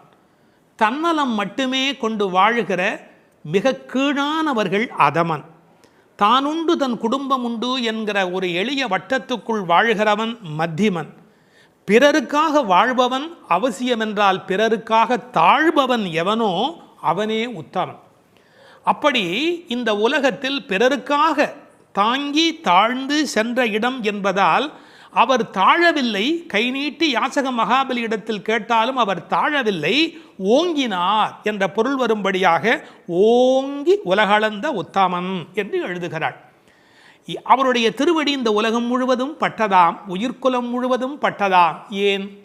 இதற்கு உரையாசிரியர்கள் ஒரு அழகான வார்த்தை சொல்வார்கள். உறங்குகிற போது மாதா பிரஜையை அணைத்தபடி படுத்திருப்பாள் ஸ்பரிச சுகத்திற்காக. ஒரு அம்மா குழந்தையை பக்கத்தில் வைத்துக்கொண்டு படுக்கிற போது அப்படியே அந்த குழந்தை மேலே கை வைத்து கொண்டு படுத்திருப்பாள். என்ன சுகம்! அந்த குழந்தையும் நிம்மதியாக தூங்கும், அந்த தாயும் நிம்மதியாக சந்தோஷப்படுவாள். அப்படி தாய் குழந்தையை அணைப்பது போல இந்த உயிர்களை அணைப்பதற்காக பெருமான் தன் திருவடியை இந்த பூமியிலே வைத்தானாம். ஓங்கி உலகளந்த உத்தமன் என்கிறாள். நாமத்தின் பெருமையினை பேறு பாடி என்கிறாள். அதை பின்னொரு இடத்திலே நாம் விளக்கமாக பார்க்கலாம். நாங்கள் நம் பாவைக்கு சாற்றி நீர் ஆடினால், அவனுடைய புகழை சொல்லி நாங்கள் பாடிக்கொண்டு நீராடினால் என்ன நடக்கிறது? ஒரு விஷயம். கடவுளை அடைவதற்கு யாகம் செய்ய வேண்டும், தவம் செய்ய வேண்டும், மந்திரம் செய்ய வேண்டும் என்று நூற்றுக்கணக்கான நிபந்தனைகளை எல்லாம் உலகத்தில் சொல்கிறார்கள். எங்கள் ஆண்டாள் அன்னையோ மிக எளிமையான வழி சொல்லுகிறாள். பேசாமல் நீங்கள் அவனுடைய பெயரை சொல்லிக்கொண்டு குளியுங்கள். நாங்கள் நம் பாவைக்கு சாற்றி நீராடினால். குளிப்பதை போன்று எளிமையானது கடவுளை அடைவது என்கிற ஒரு அற்புதமான பொருளை சொல்கிறாள். சடங்குகளுக்குள் சிக்கிக்கொண்டு சங்கடப்படாதீர்கள். நீங்கள் அவனை பாடும் பக்தி ஒன்றே போதுமானது, அவனது நாமத்தை சொல்லுகிற நாம சங்கீர்த்தனமே உங்களுக்கு போதுமானது என்ற பொருளிலே it is so simple. Involvement, பக்தர்களின் பங்கேற்பு இருக்கும்படியாக நாங்கள் நம் பாவைக்கு சாற்றி நீராடினால் மழை பெய்யும். எப்படி பெய்யும்? தீங்கின்றி நாடெல்லாம் திங்கள் மும்மாறி.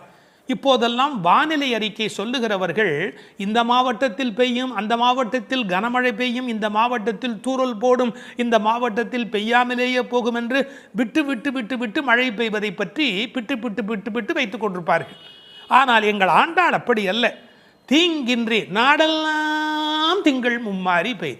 ஒரு இடத்துல கூட பஞ்சம் இருக்கக்கூடாது. எல்லா பக்கமும் மழை கொட்டு கொட்டு கொட்டு என்று கொட்டி, ஆனால் தீங்கு இருக்கக்கூடாது. வரக்கேடும் வெள்ளக்கேடுமாய் என்பார்கள். பெய்மழை வேண்டும், பேய்மழை வேண்டாம். அளவாக பெய்ய வேண்டும், வாழ வைக்கக்கூடிய அளவிலே பெய்ய வேண்டும்.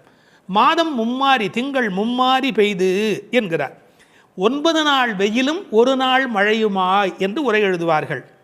மண்ணினுடைய வயிறு உள்வாங்கக்கூடிய வகையில் வெயில் காய வேண்டும், பிறகு ஒரு மழை பெய்ய வேண்டும், வெயில் காய வேண்டும், பிறகு ஒரு மழை பெய்ய வேண்டும்.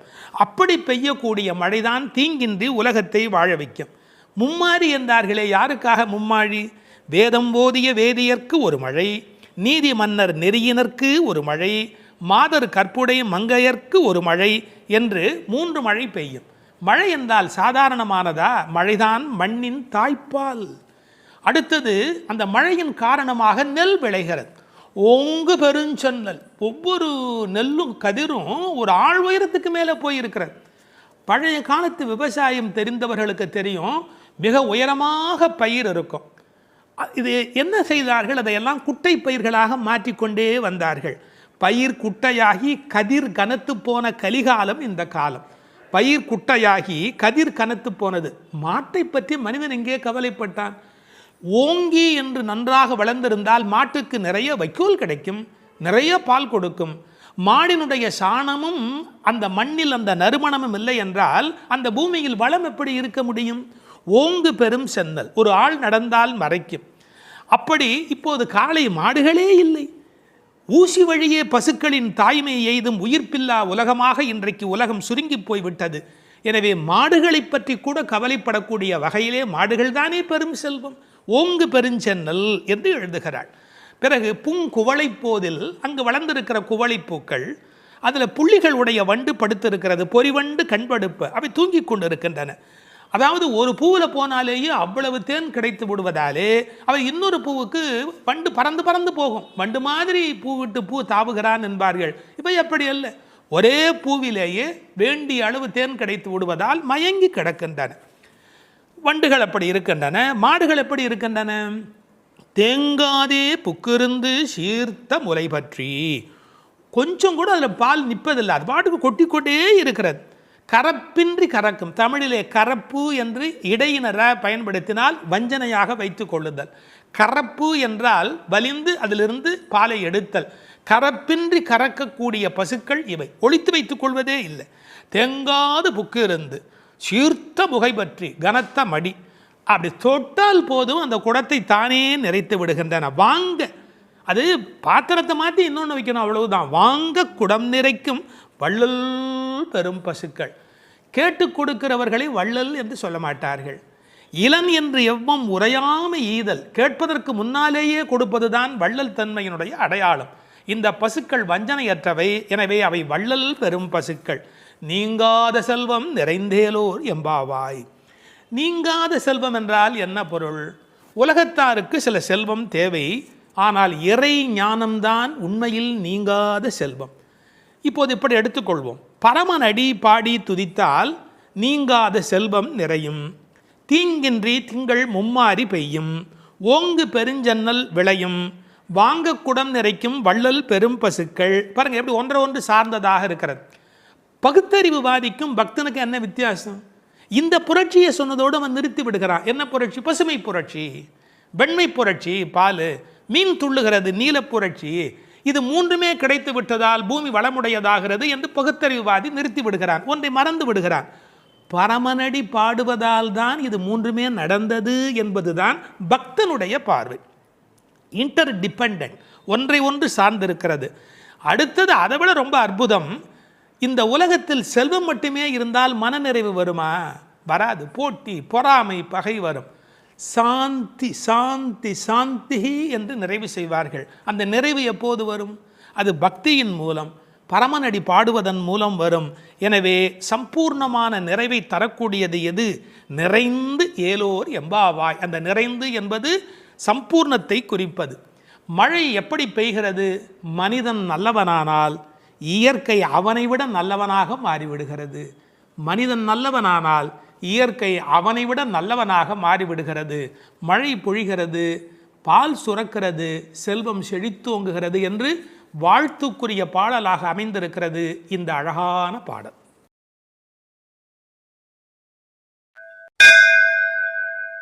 மழை உலகில் எப்படி பெய்ய வேண்டும் என்று சொல்லுகிற 4வது பாடல். ஆழிமழை கண்ணா ஒன்று நீ கைகரவேல், ஆழியுள் புக்கு முகந்து கொடு ஆர்த்தேரி, ஊழி முதல்வன் உருவம் போல் மெய்கருத்து, பாழியும் தோளுடை பத்மநாபன் கையில் ஆழி போல் மின்னி, பலம்புரி போல் நின்றதிர்ந்து, தாழாதே சார்ங்கம் உதைத்த சரமழை போல் வாழ உலகினில் பெய்திடாய், நாங்களும் மார்கழி நீராட மகிழ்ந்தேலோர் எம்பாவாய். மார்கழி நோன்பு நோற்கும் காலத்தை முதல் பாட்டால் சொல்லி, நோன்பு செய்யும் முறையை 2ஆம் பாடலால் விளக்கி, அதன் பயனாய் மழை பொழியும் என்பதை 3ஆம் பாடலால் கூறி, இப்போது மழை எப்படி பொழிய வேண்டும் என்று இந்த பாடலால் விளக்குகின்றார். மழை வேண்டும் என்று ஆண்டாள் கூற, மழைக்கடவுள் அம்மா நான் எப்படி பொழிய வேண்டும் என்று கேட்கிறானாம். மழை பொழிய வேண்டிய முறையையும் ஆண்டாள் நியமிக்கிறார். பெரும் மழை பொழிய காரணமான தலைவனே, ஆழி மழைக்கு அண்ணா, உன்னிடம் நாங்கள் கேட்பது இதுதான். கொஞ்சம் கூட கையில் மிச்சம் வைத்து கொள்ளாதே, நன்றாக பெய்துவிடு.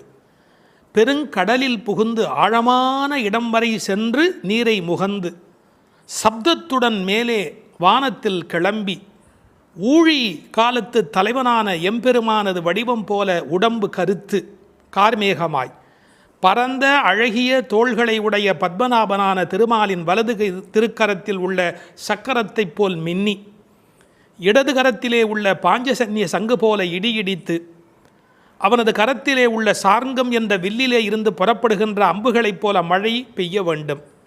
இம்மழை நாங்கள் உலகில் வாழச் செய்வதாய் இருக்க வேண்டும். நாங்கள் மார்கழி நீராட்டத்தில் பங்கு பெறவும் நீர்நிலைகளில் தண்ணீர் நிரம்பி இருக்க வேண்டும் என்ற பொருள் இந்த பாட்டின் திரண்ட பொருள். ஆழி மழைக்கண்ணா ஒன்று நீ கைகரவேல். மழைக்கு அண்ணா என்றும் பிரிப்பார்கள், மழைக்கண்ணா என்றும் அழைப்பார்கள். இந்த குழந்தைகள் வருணனை முதலில் குறிப்பிடுகின்றன. அவர் யார் என்ன என்று பெயர் தெரியாததாலே சின்ன பிள்ளைகள் அண்ணா என்று அழைக்கிற மாதிரி ஆழி மழைக்கு அண்ணா என்று பொதுவாக அழைத்தன. கடலுக்கு எத்தனையோ பெயர் இருந்தாலும் ஆழி ஏனென்றால் ஆழமானது என்று பொருள். முன்னீர், புணரி, வாரி என்று எத்தனையோ பெயர் உண்டு. ஆற்று நீர், ஊற்று நீர், மழைநீர் என்று மூன்றும் தங்கி இருப்பதாலே அது முன்னீர். நதிகள் கடலில் முடிகின்றன என்பது கண்ணுக்கு தெரிந்த உண்மை. நதிகள் கடலில் முடிகின்றன என்பது கண்ணுக்கு தெரிந்த உண்மை. ஆனால் கடலிலிருந்தே ஆரம்பமாகின்றன என்பது நாம் கண்டறிய வேண்டிய உண்மை. இந்த உலகத்தில் எல்லோரும் கண்ணுக்கு தெரிந்த உண்மைகளை பார்க்கிறார்கள், கண்டறிய வேண்டிய உண்மைகளை பற்றி கவலைப்படுவதில்லை. இதில் விஞ்ஞானமும் இருக்கிறது, மெஞ்ஞானமும் இருக்கிறது. மேகம் உறிஞ்சி மழையை கொண்டு வந்து கொட்டுகிறது. எனவே வருணனுக்கு உத்தரவு பிறப்பிக்கிறாள். இந்த மேகம் எப்படி இருக்க வேண்டும் என்று விளக்கம் சொல்லுகிறாள். ஸ்ரீ பிரதிவாதி பயங்கரம் அண்ணங்கராச்சாரிய சுவாமிகளை போன்ற பெரியவர்கள் இங்கு மேகம் என்று குறிப்பது ஆச்சாரிய பெருமக்களை என்று அழகான ஒரு அர்த்தம் கொடுப்பார்கள். ஒரு 7-8 விளக்கங்கள் சொல்லலாம் என்றாலும் ஒரு 4-5வது நாம் பார்க்கலாம். உப்பு தண்ணீர் கடல், அதை மதுரமான நீராக மேகம் மாற்றி விடுகிறது. அதுபோல கடினமான விஷயங்களையும் உபதேசிக்கிற ஆச்சாரியர்கள் மதுரமான விஷயங்களாக மாற்றி விடுகிறார்கள். கடல் அங்கங்கே போய் பெய்துவிட முடியாது, தண்ணீர் கொடுக்க முடியாது. அதுபோல் பரமாத்மாவை விட ஆச்சாரியர்கள் அங்கங்கே விஜயம் செய்து மக்களுக்கு இந்த மழை பெய்கிறார்கள். மழை பள்ளத்தை நிரப்புவது போல ஆச்சாரியன் உள்ளத்தை நிரப்புகின்றான். மழை பெய்யாவிடில் நஷ்டம், அதுபோல் ஆச்சாரியன் உபதேசிக்காவிடில் மிகப்பெரிய நஷ்டம்.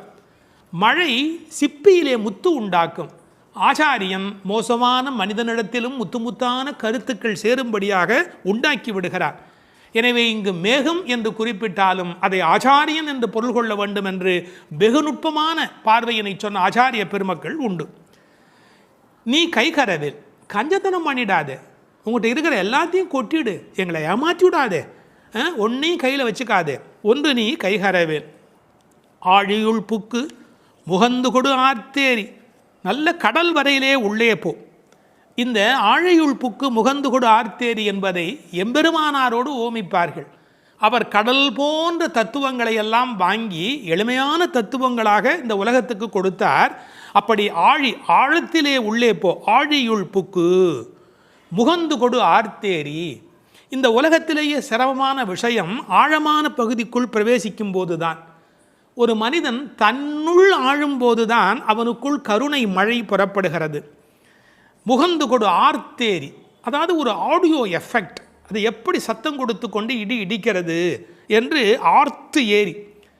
இந்த மேகம் வெள்ளையாக இருக்கிறது, அது சிவப்பாக மாறுகிறது, கருப்பாக மாறுகிறது. கம்பன் பாடுகிற போது சொல்வார், நீரணிந்த கடவுள் நிறத்தவான் ஆரணிந்து சென்று ஆர்களி மேய்ந்து. சிவபெருமான் மாதிரி வெள்ளையாக இருக்கிறது, சேரணிந்த முலைத்திரு நங்கைதன் வீரணிந்தவன் மேனையின் மீண்டது. திருமகள் கணவன் போல் அது கருப்பாகி வெளியிலே வருகிறது. வெள்ளையிலிருந்து அது கருப்பு மேகமாக மாறுகிறது. எல்லோரும் கருப்பை வெள்ளையாக்குவார்கள், இங்கு வெள்ளை கருப்பாகிறது. பார்க்கெல்லாம் தலைவனாக விளங்குகின்ற பரந்தாமன் இருக்கிறானே, அவன் போல என்று மேகத்தை பார்க்கிற போது கூட பரந்தாமனை பற்றிய சிந்தனை இங்கு நம்முடைய மனதில் பதியும்படி பாடுகிறாள். எப்படி? ஊழி முதல்வன் உருவம் போல் மெய்கருத்து. இது வீடியோ. ஆர்த்தேரி என்பது ஆடியோ. இப்போது கண்ணுக்கு முன்பாக கொண்டு வந்து நிறுத்துகிறாள். ஊழி முதல்வன், இந்த உலகத்தின் கடைசி காலத்தினுடைய தலைவனாக அவன் விளங்குகிறான். அவனுடைய உருவம் எப்படி மெய் கருத்து விளங்குகிறதோ அதுபோல் நீ இருக்க வேண்டும். காக்கை சிறகினிலே நந்தலாலா நிந்தன் கரிய நிறம் தோன்றுதையே நந்தலாலா என்று கண்ணனுடைய கருப்பை மகாகவி பாரதி அனுபவித்தார் அல்லவா? அதுபோல அந்த உருவம் மெய்கருத்து விளங்குகிறது. பாருங்கள், இடிப்பதில் ஒரு ஆடியோ எஃபெக்ட், அந்த உருவத்தை வர்ணிப்பதில் ஒரு வீடியோ எஃபெக்ட். இந்த ஆடியோ வீடியோ பாடலை நீங்கள் பாடியோ ஆடியோ இந்த உலகத்தில் வெளிப்படுத்த வேண்டும். பாழியம் தோளுடை பத்மநாபன் கையில். இந்த பெருமானுடைய தோள் எப்படிப்பட்ட தோள் தெரியுமா? பருத்த தோள், பெருத்த தோள், நிறைய பலம் தாங்கக்கூடியது. கம்பன் பாடுகிறார், ராமனுடைய தோள்களை பாடுகிற போது, குன்று போன்றுயர் தோளில் கொற்றவில் ஒன்று தாங்கினான் உலகம் தாங்கினான். அந்த ஒரு தோள் போதும் உலகத்தையே தாங்கிறதுக்கு அப்படின்னு, குன்று போன்றுயர் தோளில் கொற்றவில் ஒன்று தாங்கினான் உலகம் தாங்கினான் என்று பேசுவார் கவிச்சக்கரவர்த்தி கம்பர். நாபியில் ஒரு தாமரை இருக்கிறது, அதில் பிரம்மா இருக்கிறார். இருமடி ஆகு பெயராக இவருக்கே பத்மநாபன் என்கிற பெயர் இந்த உலகத்தில் பொருந்தி வருகிறது. இந்த மின்னல் மின்னுகிறது, இடி இடிக்கிறது, அதுவும் பெருமாளுடைய சங்கு சக்கரங்களைப் போல அவளுக்கு காட்சி அளிக்கிறது. அந்த சக்கராயுதம் எப்படி ஒளி உடையதாக மின்னிக்கொண்டு வருகிறதோ, திருஆழி ஆழ்வான் விரோதிகள் இருக்கும் இடமெல்லாம் போய் எப்படி அழிக்கிறதோ அதுபோல அந்த மின்னல் மின்ன வேண்டும். அது பெருமானுடைய ஆயுதத்திலே ஒன்று. வலம்புரி போல் நின்றதிருந்து அந்த சங்கு போல, வலம்புரி சங்கை போல, படைவோர் பூக்கு முழங்கும பாஞ்ச சன்னியமும் பல்லாண்டு. அந்த சங்குக்கு எவ்வளோ பெரிய ஏற்றம்! உண்பது சொல்லில் உலகளந்தான் வாயமுதம், கண்படை கொள்ளில் கடல் வண்ணன் கைத்தலத்தே என்று எப்போதும் பெருமாளோடு ஸ்பரிசம் அனுபவித்து கொண்டிருக்கிற அந்த சங்கு, வலம்புரி சங்கு, அதுபோல் நின்று அதிர்ந்து அந்த சங்குநாதம் போன்ற ஒரு பெரிய ஒலியை எழுப்பி, தாழாதே சார்ங்கம் உதைத்த சரமழை போல் பெய்திடாய். மழை எப்படி பெய்யணும்? அடமழை, அப்படியே சரமழை மாதிரி பெய்யணும். ராமசரம் எப்படி புறப்பட்டதோ, சார்ங்கம் என்ற வெள்ளிலே இருந்து அது எப்படி விடாமல் வந்து கொண்டே இருந்ததோ ராவணனை பார்க்கிற காலத்திலே, அப்படி இந்த மழை அடைமழையாய் பெய்ய வேண்டும். எதற்காக? நாங்களும் மார்கழி நீராட மகிழ்ந்தேலோர் எம்பாவாய். இந்த உலகத்தில் நாடெங்கும் வாழ கேடொன்றும் இல்லை என்பார்கள். எல்லாரும் நல்லா இருந்தால் நாமும் நல்லா இருக்க போகிறோம் இல்லையா? அதனால் இந்த உலகத்தில் எல்லோரும் நன்றாக இருக்க மார்கழி நீராட மகிழ்ந்து நாங்களும் மகிழ்ச்சியாக இருந்து விட்டு போகிறோம். இந்த ஓமை இருக்கிறது, இது ஓமை அணி இலக்கணத்திலே தலை சிறந்த 4 செய்திகளை உள்ளடக்கியது.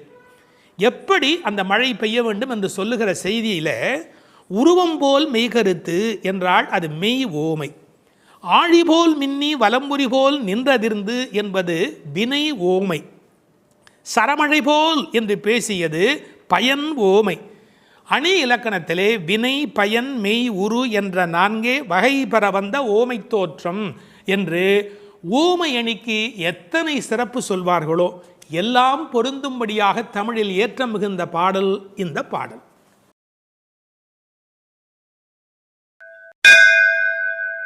வேதம் அனைத்துக்கும் வித்தான திருப்பாவையின் 6வது பாடல். இது பாடல் தொடங்கி திருப்பள்ளி எழுச்சியாக அமைகிறது.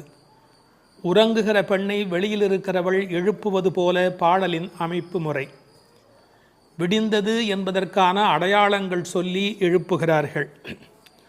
புள்ளும் சிலம்பினகான் புள்ளரையன் கோயிலில் வெள்ளை வெளிசங்கின் பேரரவம் கேட்டிலையோ, பிள்ளாய் எழுந்திராய் பேய் முலை நஞ்சுண்டு கள்ளச்சகடம் கலக்கழிய காலோச்சி, வெள்ளத்து அரவில் துயில் அமர்ந்த வித்தினை உள்ளத்து கொண்டு முனிவர்களும் யோகிகளும் மெல்ல எழுந்து ஹரி என்ற பேரரவம் உள்ளம் புகுந்து குளிர்ந்தேலோர் எம்பாவாய். முன் அனுபவம் ஏதுமில்லாத கன்னிப்பெண்ணே, இன்னும் உறங்குகிறாயே? விடியலை முன்னே அறிந்து கொள்ளும் இயல்புடைய பறவைகளும் கூட எழுந்து ஓசை எழுப்பி இறை தேட புறப்பட்டு விட்டனவே, அது உனக்கு தெரியவில்லையா? பறவைகளுக்கு அரசனான கருடனை வாகனமாக கொண்ட திருமால் திருக்கோயிலிலே வெண்மை நிறமுள்ள சங்கு தன் ஒலி எழுப்பி அழைக்கின்ற பேரோசை உன் காதில் விழவில்லையா? பெண் பிள்ளையே, விரைவில் படுக்கையை விட்டு எழுந்திரு. முன்பு தன் தாய் யசோதை வடிவில் முலைக்காம்பில் நஞ்சையே தீட்டிக் கொண்டு வந்து கண்ணனுக்கு வஞ்சகமாக பாலூட்ட கருதினாளே பூதனை. அவளிடம் பால் பருகுவது போல முலையுண்டு அவள் உயிரையும் உண்டானே கண்ணன். முன்பு கள்ளத்தனமாக சக்கரமாக அவன் முன் தோன்றினானே சகடாசுரன். அவனை தன் திருவடிகளை உயர்த்தியே உதைத்து அவன் கலக்கம் அடைந்து அழிந்து போனானே அந்த கண்ணன். திருப்பார்கடலிலே அமைந்திருக்கும் ஆதிசேஷன் என்னும் பாம்பின் மேல் அரிதுயில் கொண்டிருக்கிறானே அந்த கண்ணன். இவ்வுலக உற்பத்திக்கு மூல காரணமான அந்த கண்ணனை தம் உள்ளத்திலேயே இடைவிடாது தியானித்து கொண்டிருக்கும் முனிவர்களும் இறைவனை எளிதில் அடையும் யோகம் போன்ற உபாயங்களையும் செய்து கொண்டிருக்கும் யோகியர்களும் அலுங்காது அசையாது மெதுவாக நிதானமாக எழுந்து ஹரி ஹரி என்று திருமாலை எண்ணிப்பாடும் பேரோசை உன்னுடைய காதுகளில் கேட்கவில்லையா? ஆனால் இவ்வோசைகள் எல்லாம் எங்கள் செவி வழி புகுந்து உள்ளத்திற்கு குளிர்ச்சி தருகின்றனவே. இந்த அனுபவத்தை எங்களுடன் பகிர்ந்து கொள்வதற்காகவாவது நீ எழுந்து வரமாட்டாயா? இது பாடலின் திரண்ட பொருள்.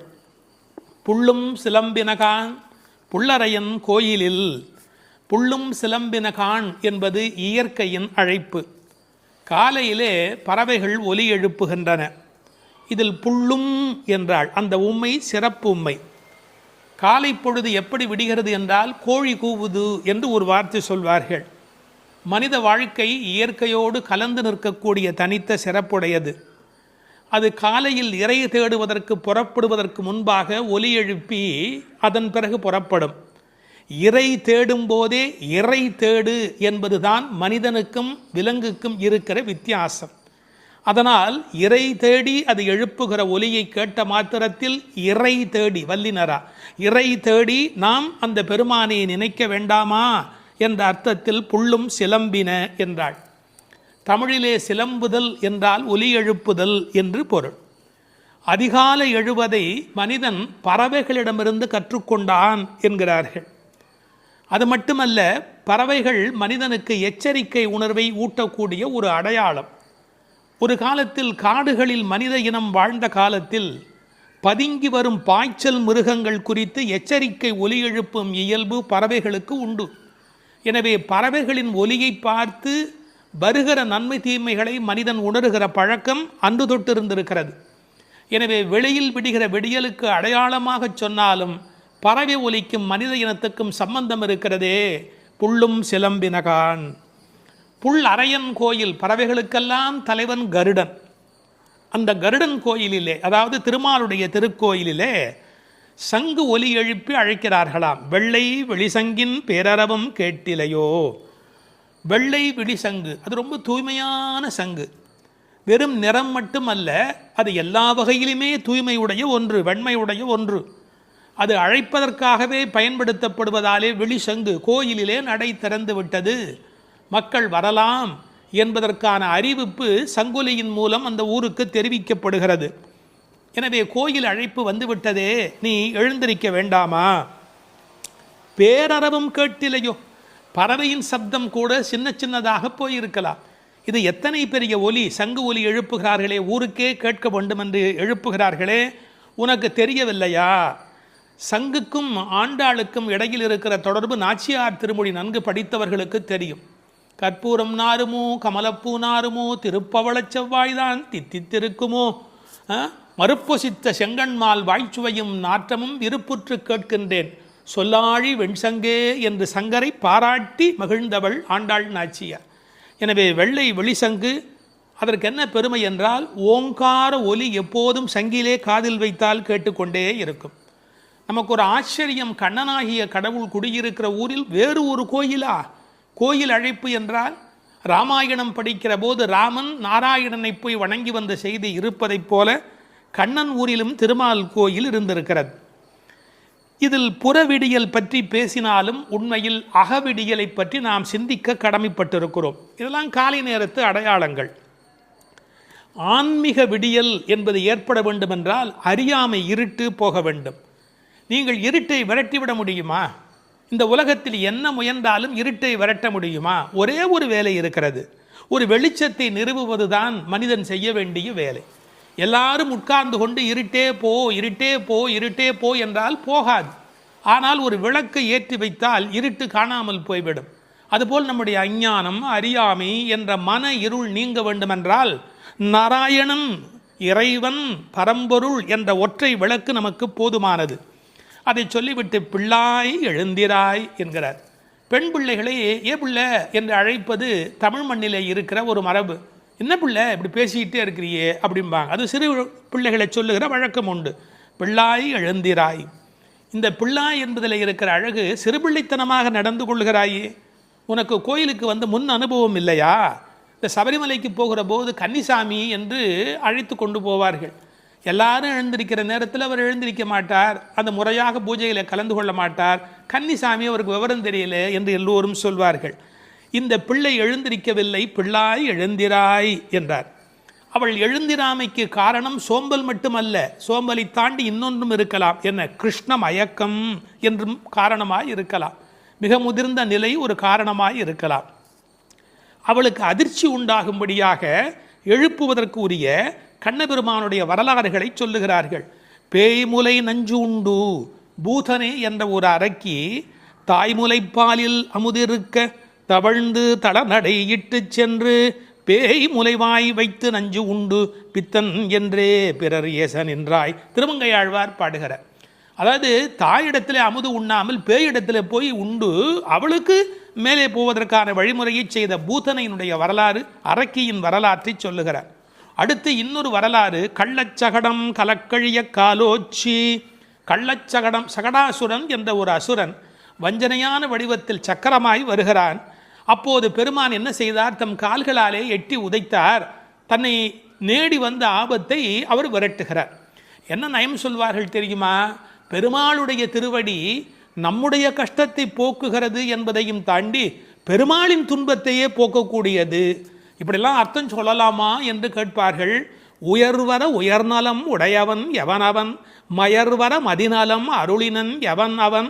இந்த பாசுரத்திலே துயரரு சுடரடி என்று ஒரு வாசகம் வரும். அந்த துயரரு சுடரடி என்பதற்கு வியாக்கியானம் செய்த பெருமக்கள் நம்முடைய துயர் என்று கூட அர்த்தம் செய்ய வேண்டிய அவசியமில்லை. பக்தனுக்கு அனுகிரகம் பண்ணுவதற்கு திருவடி இருந்தும் பக்தன் தன்னிடத்தில் வந்து அதை பெறாத போது பகவான் துயரமுறுகிறான். தாய் தன்னுடைய முலைப்பாலை தரையிலே பீச்சுமா போல அருளை அவன் பக்தர்களுக்கு வழங்குகிறான் என்று எழுதினார்கள். எனவே பெருமானுடைய திருவடி பெருமானுடைய துன்பங்களையே நீக்கியது என்றும் பொருள் கொள்ளலாம். மனிதர்களுக்கு ஒவ்வாதது ரெண்டு காரம், ஒன்று அகங்காரம், மமகாரம். அப்படி தோன்றிய அசுரர்களை அவன் அழித்திருக்கிறான். வெள்ளத்தரவில் துயிலமர்ந்த வித்து, இந்த உலகத்துக்கெல்லாம் மூலமான வித்து. நல்ல தண்ணீர் நனைத்துதான் விதையை நடுவார்கள். இவன் வெள்ளத்து அரவில் பார்க்கடலிலே பாம்பிலே படுத்திருக்கிறான். வெள்ளை வெள்ளத்தின் மேலொரு பாம்பின் மிசை கள்ள நித்திரை கொள்ளும் பரமன் என்பார்கள். நீர் குளிர்ச்சி, பாம்பு குளிர்ச்சி, அந்த குளிர்ச்சிக்கு மேல் குளிர்ச்சியாக கண்ணபெருமானுடைய தோற்றம் குளிர்ச்சி. முதல் தனி வித்தேயோ என்று நம்மாழ்வார் பாடுவார். ஆலமர் வித்தின் அரும் குரலன் என்று கம்பர் பாடுவார். விச்சி இன்றி விளைவது இல்லை என்று பகலாதனுடைய சரித்திரத்தை பாட வந்த இடத்திலே கவிச்சக்கரவர்த்தி கம்பன் பாடுகிறார். இந்த உலகத்துக்கெல்லாம் ஒரு மூல விதை உண்டு, அந்த விதை இறைவன் என்பதை புரிந்து கொள்ள வேண்டும். உள்ளத்து கொண்டு முனிவர்களும் யோகிகளும் ஹரி ஹரி ஹரி என்ற தியானம் செய்து கொண்டு மனத்தால் வணங்குகிறவர்கள், தியானம் செய்கிறவர்கள் முனிவர்கள். சரீரம் மனம் எல்லாவற்றையும் கொண்டு கிரியைகள் மூலமாக செய்கிறவர்கள் யோகிகள். எப்படி எழுந்திருக்கிறார்கள்? மெல்ல எழுந்து. ஒரே எழுதினார்கள், கர்ப்பிணி பெண் குழந்தைக்கும் நோகாமல் தனக்கும் நோகாமல் எப்படி மெல்ல எழுவாளும். அதாவது உள்ளத்திலே இருக்கிற பெருமாளுடைய தலைப்பூ ஆடாது, தலைப்புனா தலையில் வைத்திருக்கிற பூ கூட அசையாதபடி அப்படி எழுவார்களாம் அவனுடைய அடியார்கள். ஹரி என்ற வாசகத்தோடு எழுகிறார்கள். ஹரி என்ற பேரறவும் உள்ளம் புகுந்து குளிர்ந்தேலோர் எம்பாவாய், உன் உள்ளத்தில் புகுந்து குளிர்ச்சியினை உண்டாக்கட்டும் என்று இந்த பாசுரம் நிறைவு பெறுகிறது.